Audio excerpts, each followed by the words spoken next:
আপনাদের নোকিয়া ফোনের কথা মনে আছে? 2000 সালে নোকিয়া ছিল পৃথিবীর সবচেয়ে জনপ্রিয় ফোন কোম্পানি।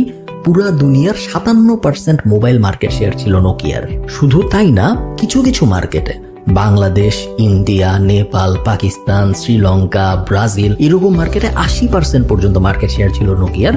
10 জন মানুষ মোবাইল কিনলে এই 10 জনের মধ্যে 8 জনই নোকিয়া কিনতো। সেই নোকিয়া এখন নাই, কোনো কারণ নাই নোকিয়া না থাকার, শুধুমাত্র ওভার কনফিডেন্স ছাড়া। 2007 সালে অ্যাপেল আইফোন লঞ্চ করলো।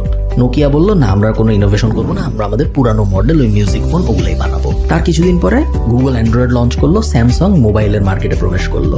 নোকিয়া না, আমরা আমাদের ওই মিউজিক ফোনই বানাবো, আমরা নতুন কিছু বানাবো না। এরপরে স্মার্টফোন আসলো এবং স্মার্টফোন রেভলিউশন শুরু হইলো, অ্যাপের রেভলিউশন শুরু হইলো। নোকিয়া না, আমরা অ্যাপ ট্যাপ দিব না, আমরা স্মার্টফোন বানাবো না, আমরা আমাদের মতো ওই বাটন স্টাইলে ফোন বানাইতে থাকবো। এক সময়ের বিশাল এই giant company eventually Microsoft $7 billion কিনে নেয়। তাও মেইনলি কিনে নেয় ওদের 5G নেটওয়ার্ক এবং ইনফ্রাস্ট্রাকচারের বিভিন্ন অ্যাসেট ছিল দেখে, মোবাইলের কোনো অ্যাসেট ছিল না। কেনার পরে 2বার চেষ্টা করছে মাইক্রোসফট নোকিয়াকে রিলঞ্চ করার। অ্যান্ড্রয়েড দিয়েও চেষ্টা করছে একবার, নর্মালিও স্মার্টফোন বানায় একবার চেষ্টা করছে একবার। কারণ মানুষের মন নোকিয়া থেকে পুরোপুরি উঠে গেছে, নোকিয়া আর কেউ কিনতে রাজি হয় নাই।